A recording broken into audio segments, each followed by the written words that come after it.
Hola, bienvenidos a un nuevo capítulo de Uno al Día, donde la palabra no solamente se lee, sino también se escucha.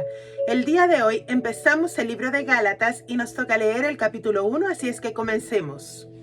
Pablo, apóstol, no de parte de hombres ni por medio de hombre, sino por medio de Jesucristo y de Dios Padre, quien lo resucitó de entre los muertos, y todos los hermanos que están conmigo, a las iglesias de Galacia, gracias a ustedes y en paz de parte de Dios nuestro Padre y del Señor Jesucristo, quien se dio a sí mismo por nuestros pecados.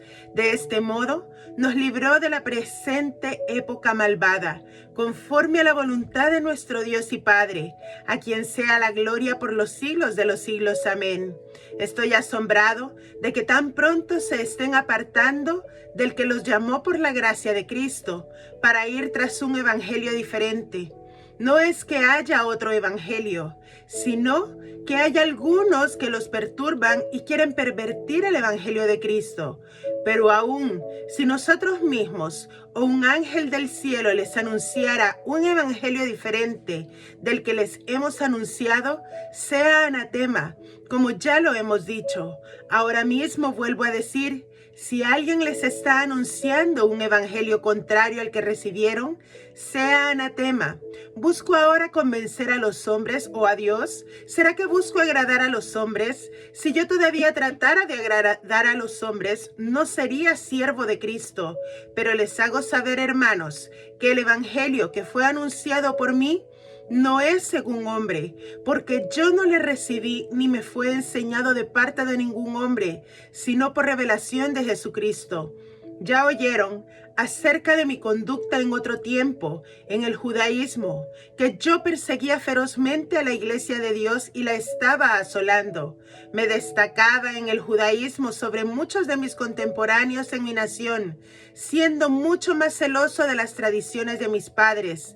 Pero cuando Dios, quien me apartó desde el vientre de mi madre y me llamó por su gracia, tuvo a bien revelar a su Hijo en mí, para que yo lo anunciara entre los gentiles, no consulté de inmediato con ningún hombre, ni subí a Jerusalén a los que fueron apóstoles antes que yo, sino que partí para Arabia y volví de nuevo a Damasco. Luego, después de 3 años, subí a Jerusalén para entrevistarme con Pedro y permanecí con él 15 días. No vi a ningún otro de los apóstoles sino a Jacobo, el hermano del Señor. Y en cuanto a lo que les escribo, he aquí delante de Dios que no miento. Después fui a las regiones de Siria y de Cilicia, y no era conocido de vista por las iglesias de Judea, las que están en Cristo. Solamente oían decir, el que antes nos perseguía, ahora proclama como buena nueva la fe que antes asolaba, y daban gloria a Dios por causa de mí. Muchas veces tú y yo quizás fuimos de esos que perseguían, de esos que antes procurábamos destruir la palabra del Señor, buscando explicaciones, dando explicaciones injustificadas muchas veces, basándonos en lo que yo creía y lo que yo pensaba, porque no habíamos conocido a Jesús, no habíamos tenido un encuentro personal con Él. Ese encuentro que nos permitiera ver y darnos cuenta de que Él fue quien se entregó a sí mismo. ¿Para qué? Para rescatarnos de este mundo lleno de maldad, para que tú y yo no nos perdiéramos, para que tú y yo pudiéramos tener acceso a la vida eterna.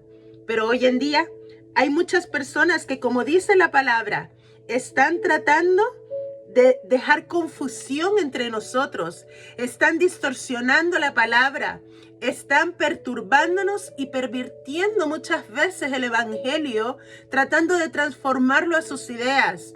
En vez de llevar esa palabra pura, esa palabra clara que nos dice que Jesús entregó su vida por cada uno de nosotros, porque cada uno de nosotros, aún desde que estábamos en el vientre de nuestra madre, como dice la palabra, fuimos escogidos. Dios, es verdad, nos dio autoridad, nos dio libre albedrío, pero también nos eligió desde que estabas en el vientre de tu madre. Desde que estábamos en el vientre de nuestra madre fuimos elegidos para seguirle, para servirle, para honrarle. Pero muchos hoy en día prefieren dejarse llevar por ideas, dejarse llevar por cualquier mentalidad que muchas veces los aleja o les acomoda de la verdad. ¿Pero por qué? Porque no se permiten abrir los ojos y llegan, conocen, encuentran ese primer amor. Y como dijo aquí la palabra y dice Pablo, hay muchos que pronto se apartan del que los llamó por gracia. ¿Y por qué no permanecen en la fe? Porque no se acomoda a sus ideas, porque quieren seguir llevando la vida que ellos quieren seguir a un Dios que no existe. ¿Por qué? Porque no son capaces de negarse a sí mismos, porque no son capaces, muchas veces no somos capaces de llevar nuestros pensamientos cautivos a Cristo, de arrepentirnos, de guardarnos, de conservarnos, para entonces poder darnos cuenta de que vivimos en un mundo lleno de maldad, un mundo que nos va a llevar por un camino que no es correcto. Pero cuando tú elijas tomar el camino correcto, mantente firme, mantente en pie, mantente tomado de la mano de nuestro Señor Jesucristo, para que entonces un día puedas sentirte orgulloso de que siempre estuviste firme, de que siempre te mantuviste tomado de su mano, que siempre estuviste en pie de guerra para seguir adelante, a pesar de las pruebas, a pesar de las mentiras de este mundo, porque la única verdad que debemos seguir es a Jesucristo. Que Dios te bendiga. Nos vemos el día de mañana.